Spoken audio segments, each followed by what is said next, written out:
the first drumming that took place in the United States was in New York sometime between 62 and 64, right? So it was there. That was the origin. Miami was still in the process of evolution. Onelio School was here already by that time period, and Totico was here also, again in New York. By here I mean New York. And they were the ones to actually start, if not the first, one of the first güiro groups here in the States. They were a Conjunto Santa Barbara, right? They would come to play, and they had this beautiful white flag, red trimming, and a Saint Barbara right in the middle. So some of us, who didn't like the syncretic elements were shocked by it, but it was part of the culture.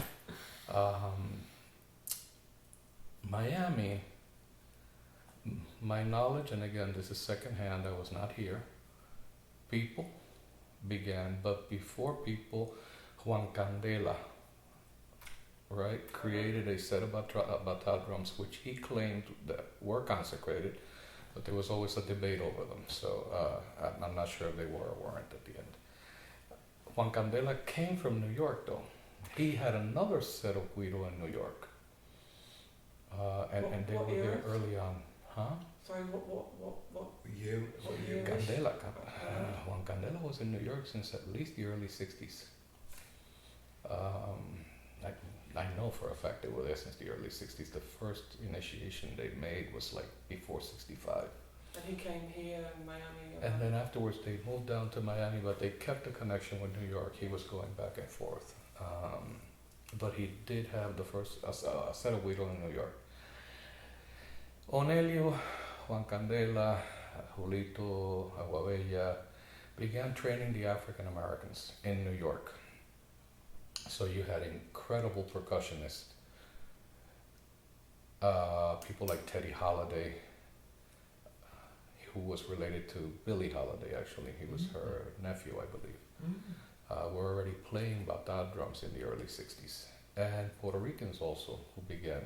And they disseminated the culture to people, other African Americans and other Puerto Ricans, bringing them into the Miami. Again, I'm almost sure that Juan Candela was probably one of the earliest drummers here.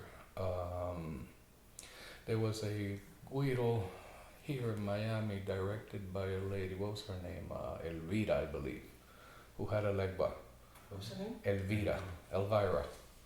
I don't know her last name, but I know that they had their own güiro set. Luisito Akiriwaya was Luisito. Then came Mario Arango.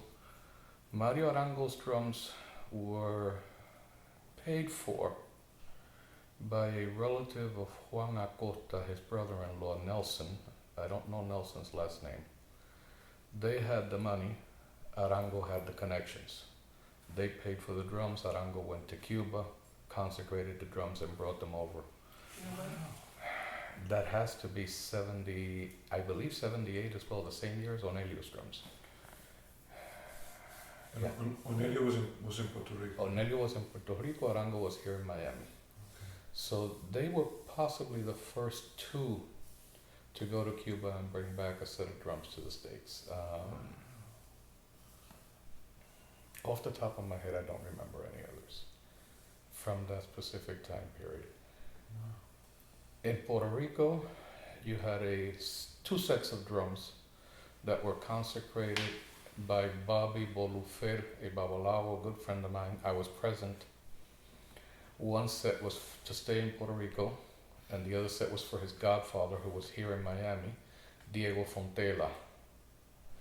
And that was 79.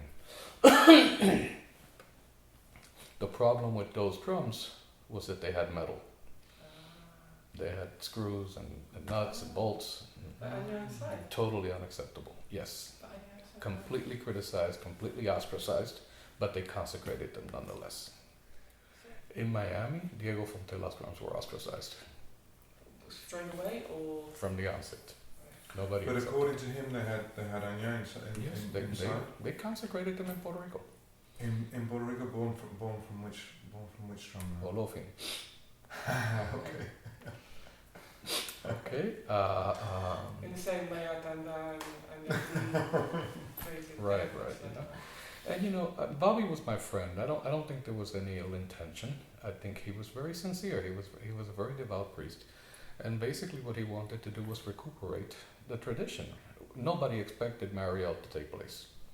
Right. So a year later, you have the Marielitos knocking on your door.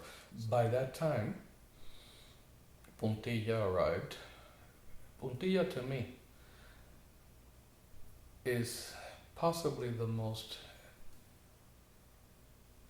the greatest entrepreneur I have ever met in my entire life, right?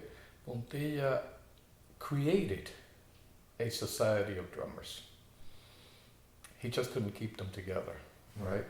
But all over New York, Puntilla began swearing in people who basically could learn how to just do the tam-tang on the drums, but eventually he created this group and helped the expansion of Añá in New York considerably, but Puntilla started out here. I don't know what took him to New York, but he began playing here. I remember seeing Puntilla play in the early 80s. I came to a few drums here. And Puntilla and El Negro were great friends. The story is that Puntilla consecrates El Negro's drums. So after Puntilla leaves, El Negro seems to gain popularity here in Miami, and he possibly becomes the most dominant drum group is his, until Exequiel's drums are consecrated here. Exequiel's drums were probably consecrated sometime circa 85. He can tell you tomorrow, 85 or 86. Exequiel also gained popularity. He had played with El Negro for many years. They were friends from Cuba, blah, blah, blah. Exequiel is an incredible musician.